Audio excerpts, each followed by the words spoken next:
मेरे साथ जो शख्सियत मौजूद हैं वो इलेक्शन भी और ऑर्गेनाइजेशन, जैसा अभी सर ने कहा, उनके महारथी हैं। और सबसे इम्पोर्टेंट बात है कि जब उनके सामने इंटरव्यू लेने के लिए बैठना होता है तो बड़ी चुनौतीपूर्ण बात है, ये बहुत तैयारी के साथ बैठना होता है क्योंकि वो डेटा के मास्टर हैं। तो अगर आपने इधर से उधर कोई चूक कर दी किसी फैक्ट में या डेटा में तो आप पकड़े जाएंगे। तो मैं पूरी तैयारी के साथ आई हूँ। लेकिन सर, सबसे 12 साल पूरे हुए मोदी सरकार के। सर, पहला सवाल तो ये कि 12 राज्यों में आपने चुनाव जिताए हैं, और भी राज्यों में बहुत कुछ हुआ है, लेकिन अगर आंकड़ों के हिसाब से बात करें तो लगभग 12 राज्यों में आप जहां जहां भी बतौर चुनाव प्रबंधक के रूप में गए आपने जिताए। सर, क्या इसकी कोई रेसिपी है, इसकी कोई फॉर्मूला है? जैसे कोई बुकलेट निकाली, स्टेप 1, स्टेप 2, स्टेप 3, ऐसा कुछ है? सर, कैसे हो जाता है सर ये? 12 राज्य बहुत बड़ी बात है और आज एनडीए की 12 राज्यों में सरकारें हैं। सबसे पहले तो अदिति जी, कोई एक व्यक्ति के कारण चुनाव नहीं जीता जाता है जी। 2014 के बाद भारत में जो भारतीय जनता पार्टी के चुनाव जीतने की प्रक्रिया शुरू हुई है, ये प्रधानमंत्री नरेंद्र मोदी जी के प्रति लोगों का विश्वास है। और 12 वर्ष का आपने उल्लेख भी इसलिए किया है कि उन्होंने देश में लंबे समय तक प्रधानमंत्री रहने का गौरव प्राप्त किया है। इन 12 वर्षों की यात्रा में प्रधानमंत्री जी ने अपनी लोकप्रियता, अपनी गरीब कल्याणकारी नीति, लोगों के साथ निरंतर संपर्क, संवाद और भारत में जो आत्मगौरव का भाव भरा है, उसी के कारण भारतीय जनता पार्टी चुनाव जीत रही है। प्रधानमंत्री जी की नेतृत्व के प्रति जो विश्वास है, वही एकमात्र इसका कारण है। बिल्कुल सर, 12 साल क्योंकि पूरे हुए और इसका लगातार एक कार्यक्रम भी चल रहा है। सर, सवाल ये कि ऐसे कौन सा वो एक काम है या वो 4 काम हैं जिसकी वजह से देश की दिशा बदल गई हो इस 12 सालों में, अगर बात करें? देश की जनता के प्रति ईमानदारी।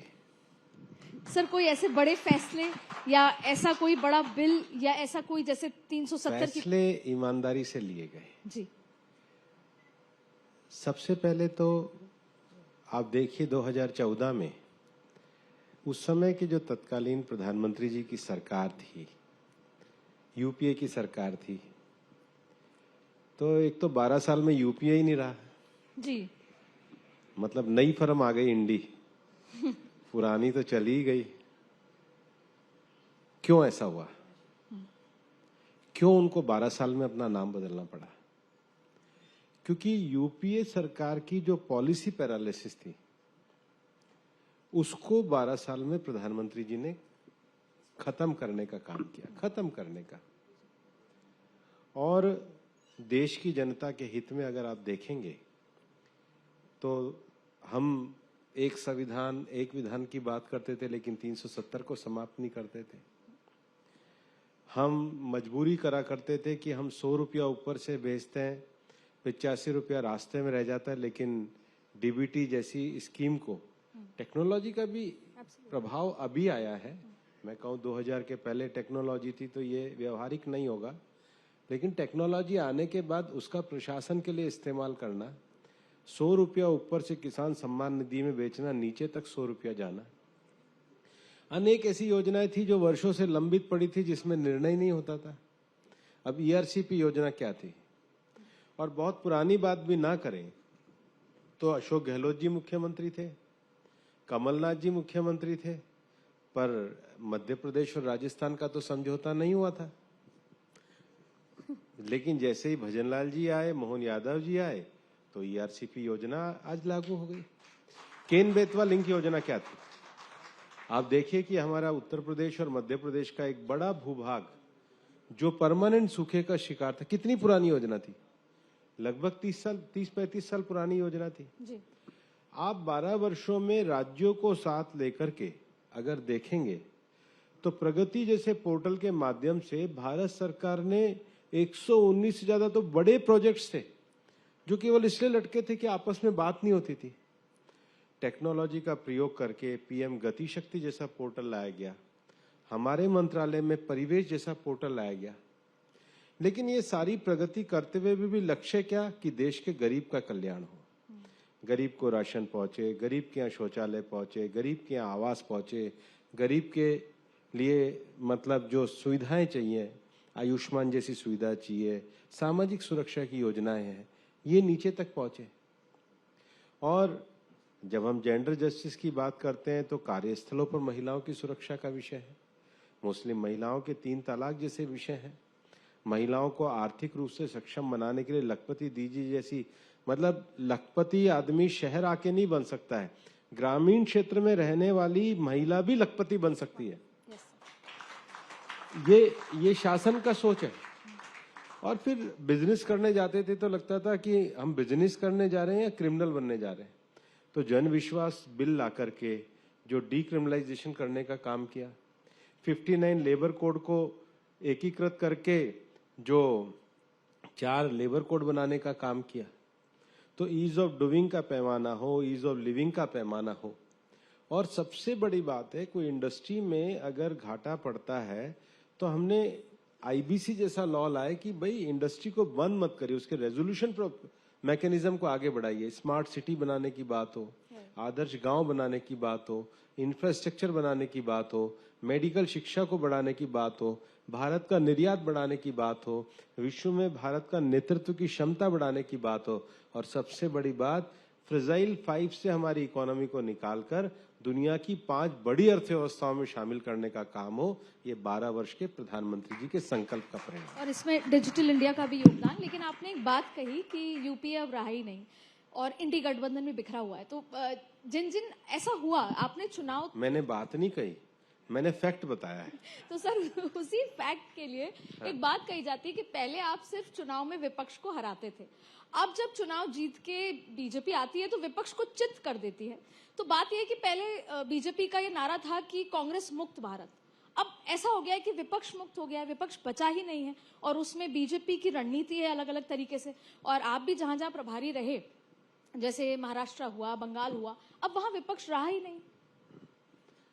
पहली बात तो देखो, लोकतंत्र में पक्ष और विपक्ष दोनों होते हैं।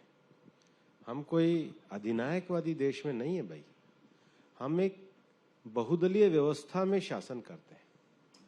और हमारे सांसद रहने के बाद जब हमारे पास 303 भी थे, तो भी हमने अपने साथी गठबंधन के लोगों को नहीं छोड़ा, क्योंकि भारतीय जनता पार्टी जब कहती है हम गठबंधन का धर्म मानते हैं, तो गठबंधन का धर्म मतलब सभी दलों को साथ लेकर के चलना होता है। प्रधानमंत्री जी कई बार जो हम लोगों को एक मिशन वाक्य देते हैं कि हमें रीजनल एम्बिशन और नेशनल एस्पिरेशन दोनों को साथ लेकर के चलना होता है। और ऐसा नहीं है, केरला में भी विपक्ष की सरकार है, तमिलनाडु में भी विपक्ष की सरकार है, तेलंगाना में भी विपक्ष की सरकार है, कर्नाटक में भी विपक्ष की सरकार है, पंजाब में भी विपक्ष की सरकार है। हम कहाँ किसी को रोक रहे हैं? कोई अपने कर्मों से जाएगा तो हम क्या करेंगे? हमें तो सरकार बनानी है। सर, क्योंकि 12 साल का जिक्र हो रहा है, तो एक सबसे बड़ी उपलब्धि, जैसे आपने लखपति दीदी का जिक्र किया, एक बड़ी उपलब्धि वो है जिस पर भी प्रधानमंत्री जी ने कहा कि मैं आंकड़े नहीं जुटा पाया, लेकिन मेरा प्रयास खत्म नहीं हुआ। तो जब 20 जुलाई को सत्र आएगा मॉनसून, तो क्या उम्मीद करें कि महिला आरक्षण और साथ में डीलिमिटेशन इस बार हो जाएगा? बीजेपी ने आंकड़े जुटा लिए। महिला आरक्षण पे तो सबसे बड़ा प्रश्न चिन्ह कांग्रेस की भूमिका पर है। और कई बार क्या होता है, इतिहास अपने आप को दोहराता है। आप ध्यान करो कि ये जब यूपीए के समय में, यूपीए के गठबंधन के समय में ये लोग महिला आरक्षण बिल को लेकर के आए थे, तब बिल किसने फाड़ा था राज्यसभा में? इन्हीं के गठबंधन के साथ ही राष्ट्रीय जनता दल के सांसद थे राजनीति प्रसाद, और 12 बजे इन्होंने फिर संसद का समय नहीं बढ़वाया और आप सबने देखा कि महिला बिल को लटका दिया जी। तो किसने फाड़ा? इन्होंने ही फाड़ा, इन्होंने ही रोका। अब जब कंसेंसस से बिल आया था और ये हुआ कि भाई 1/3 महिलाओं के लिए संख्या बढ़ाई जाए, तो कैसे बढ़ेगी? कैसे बढ़ेगी? डिलिमिटेशन से बढ़ेगी। उस समय धोखा देने का काम यूपीए के नए अवतार इंडी ने किया। मतलब कहते हैं ना कि नाम बदलने से व्यवहार और स्वभाव नहीं बदलता है। तो ये तो कांग्रेस को बताना पड़ेगा कि भाई वो ऐसा धोखा क्यों देते हैं। और ऐसा नहीं है, मैं आपको बताऊं, लंबे समय से कांग्रेस वालों ने डिमांड करी कि भाई जीएसटी लाओ, जीएसटी लाओ। जब जीएसटी हम लेकर के आए तो बहिष्कार कांग्रेस ने किया। कांग्रेस के समय में कहा गया कि भाई ओबीसी के लिए, कांग्रेस के सांसद कहा करते थे जब मैं राज्यसभा सांसद था, इनकी सरकार थी, कि ओबीसी कमीशन आना चाहिए। ओबीसी कमीशन की जब पार्लियामेंट्री कमेटी की रिपोर्ट बनी तो डाइसेंट नोट कांग्रेस ने दिया। कांग्रेस के लोग कहते थे कि महिलाओं को समान न्याय दो, समान न्याय दो, और महिलाओं को समान न्याय की बात करी। जब 3 तलाक आया तो कांग्रेस भाग के खड़ी हो गई। कांग्रेस के लोग कहा करते थे कि राजीव जी कंप्यूटर क्रांति के जनक हैं। जब कंप्यूटर क्रांति के हिसाब से वक्फ बोर्ड का डिजिटलाइजेशन करा रिकॉर्ड का, तो कांग्रेस भाग के खड़ी हो गई।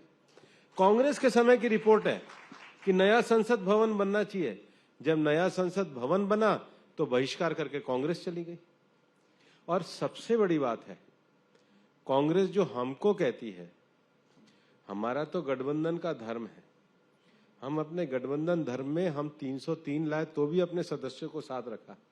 आज जब इनके गठबंधन के साथी डीएमके हारे तो सबसे पहले उनको छोड़ के कांग्रेस भाग गई। लेटेस्ट उदाहरण है, चुनाव किसी के साथ लड़े और सरकार किसी के साथ बनाई। अब ये तो इनसे पूछो भाई इनकी नीति नियत दर्शन क्या है। सर, अब तो डीएमके के कुछ सांसद कह रहे हैं कि इस सत्र में आपको बाहर से सहयोग करेंगे महिला आरक्षण में। नहीं, हमें तो पूरा देश सहयोग कर रहा है। 3 चुनाव से देश आशीर्वाद दे रहा है।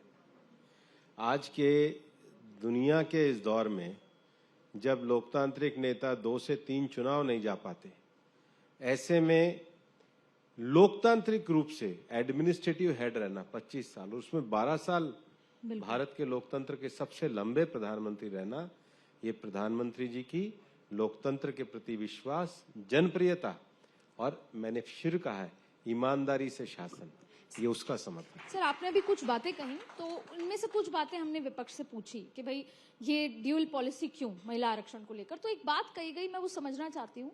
विपक्ष ने कह रहा है कि सेंसस कराइए नया। जब पहला बिल इंट्रोड्यूस हुआ था उसमें 2036 तक महिला आरक्षण को लागू करने, इंक्लूडिंग 2026 का सेंसस प्लस डीलिमिटेशन की बात कही थी। तो बीजेपी को जल्दी क्यों है? तो आरोप यह है कि डीलिमिटेशन करके आप 10 साल ऐसा डीलिमिटेशन कर देंगे कि 10 साल आप देश पर राज करें और कांग्रेस बाहर रहे, पूरा विपक्ष बाहर रहे, और नए सेंसस से ओबीसी और एससी के नए आंकड़े आएंगे, आपको आरक्षण में बदलाव करना होगा। इस तरह के आरोप आप पे हैं। तो सर, इसको मैं समझना चाहती हूँ। नहीं, जल्दी नहीं करने के चक्कर में तो उन्होंने 70 साल तक देश को पीछे रखा है। देश अब जल्दी को देखना, देश अब 2047 तक विकसित भारत बनना चाहता है और विकसित भारत के लिए रिफॉर्म, और रिफॉर्म के लिए तुरंत निर्णय। ये अनिर्णय की स्थिति नहीं तो 10 साल निकाल दिए। देश अनिर्णय में नहीं चल सकता है और इसलिए कोई ना कोई तकनीकी कारण निकालने से बात नहीं बन सकती। पहले वो तय करे भाई, आपने महिला आरक्षण को समर्थन दिया था, महिला आरक्षण लाने के लिए आज 1/3 सीट बढ़ाने की बात हुई, आप पीछे क्यों हट रहे हैं? बिल्कुल, तो समर्थन दिया था जी।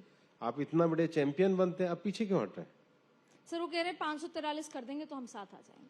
कहाँ साथ हैं? अगर 543 में ही, एग्जिस्टिंग 543 में आप महिलाओं को 1/3, उनके सांसद उनके साथ नहीं है, वो तो जब साथ हैं जी। सर, मैं पर्यावरण पे आने से पहले एक चीज ये समझना चाह रही थी आपसे कि मैं ये मान लूं आपकी बातों से कि 20 जुलाई से लेकर 13 अगस्त के बीच में महिला आरक्षण बिल इंक्लूडिंग डीलिमिटेशन फाइनल हो जाएगा, पास हो जाएगा। नहीं, आप जो संसदीय प्रक्रिया, परंपरा, इस मामले में जो हमारे संसदीय मंत्री के बयान हो वो विषय करिए। आपने मेरे से राजनीतिक परिस्थितियों की समीक्षा पूछी है, वो मैंने बताया है। निष्कर्ष निकालने के लिए मैंने आपको कुछ नहीं कहा है। सर, जैसे मैंने पर्यावरण और मुझे कुछ मंत्रालयों के सवाल थे, सबसे पहले क्योंकि राहुल गांधी का ही जिक्र हो रहा है, तो मैं ये जो ग्रेटर निकोबार आइलैंड का जो इशू है, जिसको लेकर तमाम तरीके की बातें हैं और पक्ष विपक्ष सबको हमने सुना, मैं ये पूरा मसला समझना चाहती हूँ और पर्यावरण मंत्री क्या सोचते हैं वो जानना चाहती हूँ। किसी भी क्षेत्र में अगर हम एनवायरनमेंट क्लियरेंस को देते हैं तो हम हमेशा 4 चीजों का ध्यान रखते हैं। पहला, वाइल्ड लाइफ वहाँ की कैसे प्रभावित होती है। दूसरा, एनवायरनमेंट क्लियरेंस के जो नॉर्म्स हैं, पब्लिक हियरिंग है, उनको कैसे पालन किया जाता है। तीसरा, फॉरेस्ट क्लियरेंस के नियमों का पालन किया गया या नहीं किया गया है। और चौथा, CRZ के जो लॉ हैं उनका पालन किया गया है नहीं किया गया, इसके संबंध में एक पूरी प्रक्रिया बनी हुई है। लंबे समय से इस बात की डिमांड की जा रही थी कि भारत के पूर्वी भाग में निकोबार में अगर कोई बंदरगाह बनता है तो हमारे सामरिक राष्ट्रीय सुरक्षा नीति देश के व्यापार विकास के लिए जरूरी है। इस परियोजनाओं का पूरा पर्यावरणीय अध्ययन करने के बाद जो नॉर्म्स हैं उसके आधार पे हमने इसको स्वीकृति प्रदान करी है। लोग इसको लेकर के कोर्ट में भी गए थे, कोर्ट ने भी इस पे एक न्याय संगत निर्णय दिया है। हम न्यायालय की जो कानूनी प्रक्रिया उसका पूरा पालन करेंगे। ये पहला विषय है। ठीक है। दूसरा विषय है टोटल अंडमान निकोबार में की जो लैंड है उसका केवल 1.78% ही इसमें यूज हो रहा है और उसमें भी 1/3 तो फॉरेस्ट है नहीं, रेवेन्यू लैंड है। और क्या भारत को अपनी सुरक्षा के लिए कहीं पर 1% जमीन पे भी बंदरगाह बनाने का अधिकार नहीं है? आप बताइए। सर, क्योंकि इसलिए ये सवाल उठता है क्योंकि वहाँ जो स्पीशीज हैं special long tail monkey, turtles या फिर वहाँ के जो ट्राइबल्स ये जो स्पीशीज हैं वो तो स्कूबा डाइविंग करने से भी डिस्टर्ब होती हैं। तो क्यों करी राहुल गांधी ने स्कूबा डाइविंग? स्पीशीज तो डिस्टर्ब होती हैं। जब भी कोई बाहर से आदमी आएगा तो लोकल स्पीशीज तो डिस्टर्ब होंगी। क्यों करी? जैसे हम लोग मतलब अपने अपने लोगों के धारणाएं नियम होते हैं जी, डिस्टर्ब नहीं करना चाहते। कई लोग इस तरह के मूवमेंट चलाते हैं। और एक बात बताइए, जब इंदिरा जी की मूर्ति लगानी थी तब अंडमान निकोबार डिस्टर्ब नहीं हुआ? जब एयर स्ट्रिप बनानी थी, आज भारत की वायुसेना के लिए एयर स्ट्रिप बनाएंगे तो डिस्टर्ब हो गए। मैं एक बात पर्यावरण मंत्री के नाते कहना चाहता हूं। देखिए, इस देश में फॉरेस्ट एरिया था। कांग्रेस के लोग किसी भी इको सेंसिटिव जोन का नोटिफिकेशन नहीं करते थे। इन्होंने 70 साल में 24 इको सेंसिटिव जोन के नोटिफिकेशन किए। हमने 12 साल में इनकी संख्या बढ़ाकर 309 कर दी। देश में इतनी सारी झीलें थी, कांग्रेस के राज में इसको किसी को अवेयर नहीं करते थे। इन्होंने 2014 तक केवल 26 झीलें रामसर साइट में करी। हमने 12 साल में उनकी संख्या बढ़ाकर 100 कर दी। इनके समय में प्रोटेक्टेड एरिया नहीं होते थे, हमने उनकी संख्या बढ़ाकर 509 कर दी। कांग्रेस वाले कहते हैं, मैं बुरा नहीं मानता, इंदिरा जी के समय में नेशनल टाइगर कंजर्वेशन अथॉरिटी बनी थी, पर इनके समय में 47 टाइगर रिजर्व थे। हमने 12 साल में उनकी संख्या बढ़ाकर 58 कर दी। भारत में जो सबसे बड़ा जो खतरा था और पूरे दुनिया में खतरा है कि लगभग 350 मिलियन हेक्टेयर जमीन जो थी वो आज बंजर हो रही है। प्रधानमंत्री जी ने 2019 में COP 14 में हमें कहा कि भारत 26 मिलियन हेक्टेयर के लक्ष्य को प्राप्त करेगा। हमने अभी 22 million hectare second progress report हमने प्रस्तुत करी है। तो हम इकोलॉजी के पूरे प्रोटेक्शन में लगे हुए। हम project tiger, project elephant, project great Indian bustard, project चीता, प्रोजेक्ट लॉयन, हम इन सबको लेकर के काम कर रहे हैं। हम एक पेड़ माँ के नाम अभियान जैसा चला रहे हैं। हम सर्कुलर इकोनॉमी में मिशन लाइफ चला रहे हैं। तो हम तो एनवायरमेंटल नॉर्म्स पे सबसे ज्यादा समर्पित रहने वाली सरकार के रूप में कार्य कर रहे हैं। मैं उनको कहता हूं, आइए देश भी सुरक्षित करें, देश की सीमा भी सुरक्षित करें, इकोलॉजी भी सुरक्षित करें और इकोनॉमी को भी बढ़ाएं। अब इसमें भी उनको आपत्ति है तो फिर आप जरा राहुल जी को समझा देंगी तो अच्छा हो जाएगा। मैं क्योंकि आपने मुझसे समझ लिया है, आप उनको समझा दीजिए। अगर आप थोड़ा सा मैं और आप समझा दोगी तो मैं आपका यहाँ अभिनंदन करूंगा एक विशेष प्रोग्राम में। सर, मैं थोड़ा सा और ये समझना चाहती हूँ कि जब भी जैसे ये इतना बड़ा प्रोजेक्ट है जिसपे बहुत कुछ बनने वाला है कंस्ट्रक्शन, तो क्या वहाँ की ट्राइब्स से आप लोगों ने चर्चा की? ये वहाँ के सारे जो नॉर्म्स हैं उनको पूरा किया गया। बहुत कुछ नहीं बनने वाला है। केवल 1.78% पे भारत के लिए, सुरक्षा के लिए, सामरिक के लिए, व्यापारिक के लिए जो पोर्ट बनेगा भारत सरकार का बनेगा, उसमें भी ग्रीन एरिया रहने वाला है। ऐसा नहीं होगा कि किसी भी प्रकार से है। और इसके जो नॉर्म्स हैं उसका तो पूरा पालन होगा। अब मिनिस्ट्री ऑफ शिपिंग इसको देख रही है। मिनिस्ट्री ऑफ शिपिंग उसके सारे नॉर्म्स को करेगी और ये मिनिस्ट्री ऑफ शिपिंग का ही प्रोजेक्ट है। तो सर, फिर एक इम्पोर्टेंट बात है, बार बार सामरिक और सुरक्षा की बात आती है, स्ट्रेटेजिक, मैंने कई जगह पढ़ा तो स्ट्रेटेजिक बात है। तो मुझे लगता है भी जो देश में हालात हैं वेस्ट एशिया में, आज स्ट्रेट ऑफ हॉर्मुज की वजह से बड़ी बड़ी जो इकोनॉमी है या देश है उनको झुकना पड़ा है, तो क्या भारत के लिए भी straight of Malacca, straight of Hormuz का कभी काम कर सकता है? हमारे लिए चाइना निश्चित रूप से हमारा जो नीचे तक पूरा पैसिफिक तक का जो समुद्री क्षेत्र है उसमें भारत की सामरिक आवश्यकता है, और जो इससे संबंधित लोग हैं वो इसका पर्याप्त जवाब देंगे। मैंने पहले भी कहा है, मैंने अब भी कहा है। मैं तो आपको ये कहना चाहता हूं कि ये दुर्भाग्यपूर्ण बात है कि कांग्रेस के पास पॉलिसी लेवल पे कोई विषय नहीं है, जेंडर जस्टिस और जेंडर इक्वलिटी पे कोई दिशा नहीं है, रूरल डेवलपमेंट पे कोई विजन नहीं है। नॉन इशू को इशू बना करके चलने के काम से ही तो वो नहीं आ पा रहे।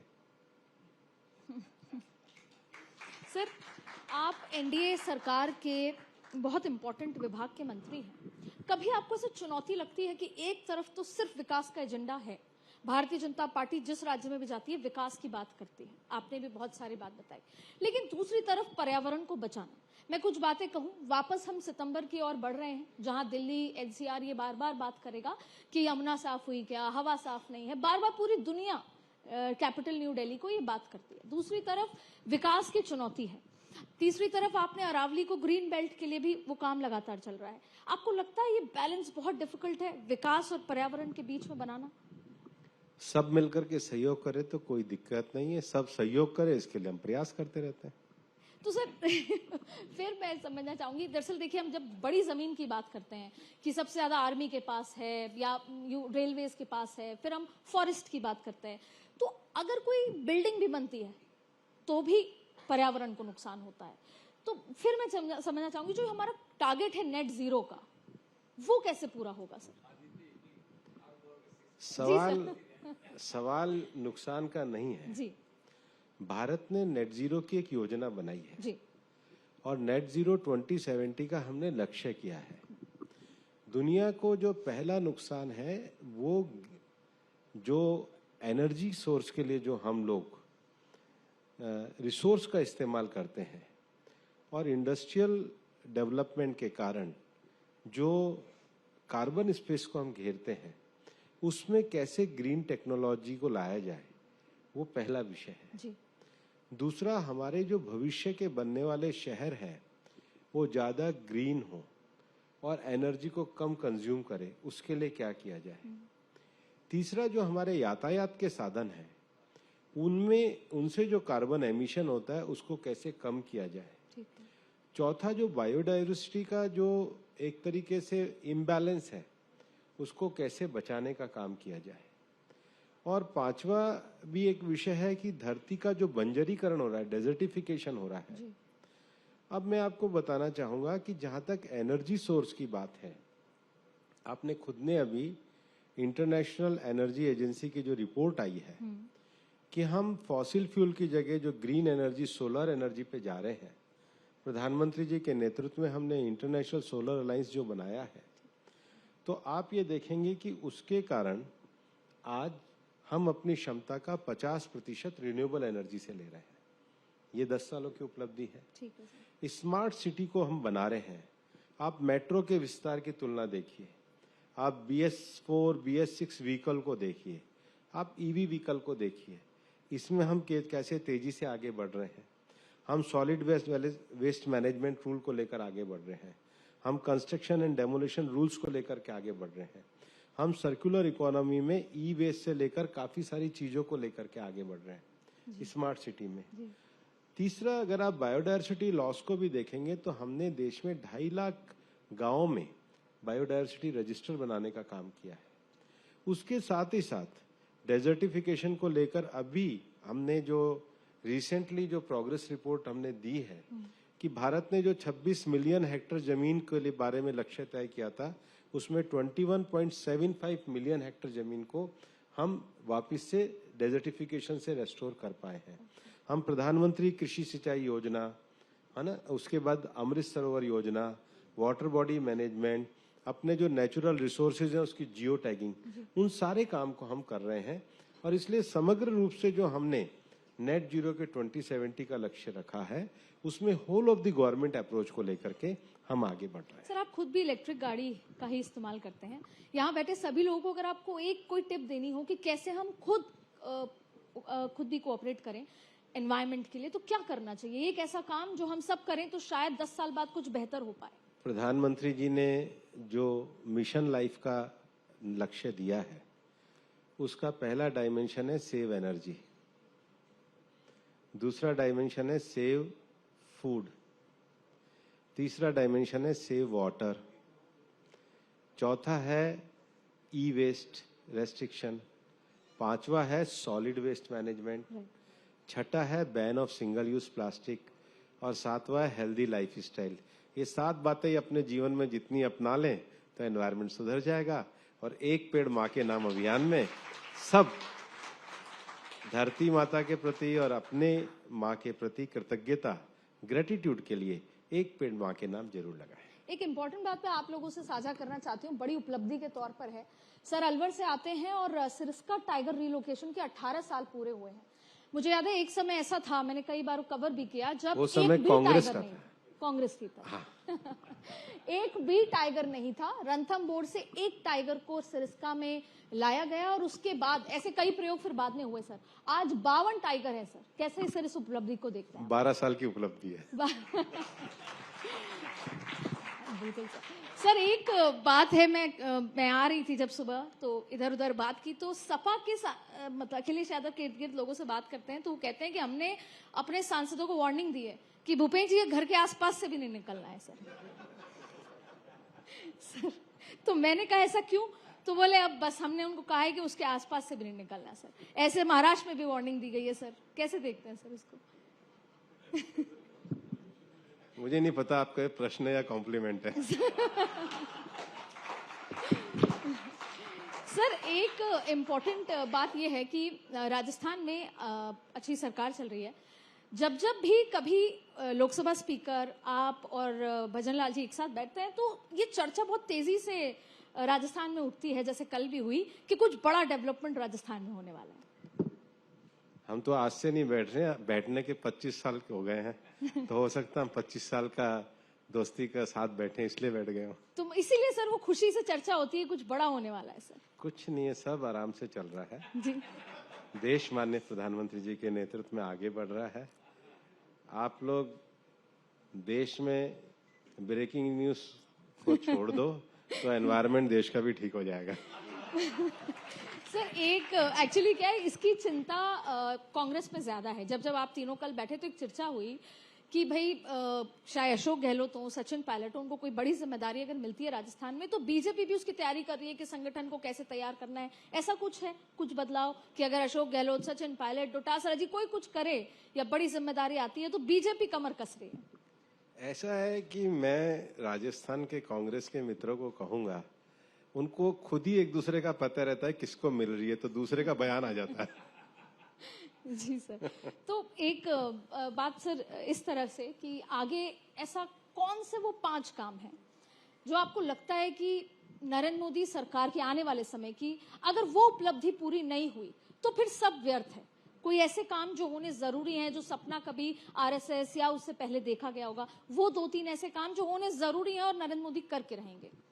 नहीं, देखो सब लोग जो निकले हैं, ये जो जनसंघ की यात्रा शुरू हुई थी जी, ये नेशन फर्स्ट की थ्योरी से हुई थी और प्रधानमंत्री जी का जो पूरा लक्ष्य है जी, कार्य योजना है और जो उनका जीवन समर्पित है वो नेशन फर्स्ट के लिए ही समर्पित है और इसलिए हम सबको उन्होंने विकसित भारत का संकल्प दिया है और मुझे लगता है कि भारत विकसित भारत 2047 के संकल्प पे आगे बढ़ेगा जी। और प्रधानमंत्री जी के सपनों को सब पूरा करके दिखाएंगे। सर एक आखिरी सवाल आपसे, प्रधानमंत्री जी ने गंगोत्री से गंगा सागर तक का जो मिशन और सपना देखा था उसमें आपकी भागीदारी भी रही है।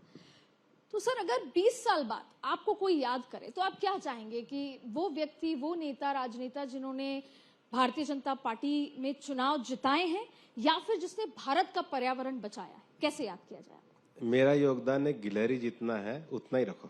सर आपका बहुत बहुत शुक्रिया। आप भारत का पर्यावरण भी बचाएं, इस बात की उम्मीद है, और आपने भारतीय जनता पार्टी का पर्यावरण भी बचाया है, इसके लिए भी बहुत बहुत बधाई सर। थैंक यू सर आज जुड़ने के लिए। बहुत बहुत शुक्रिया अदिति आपका।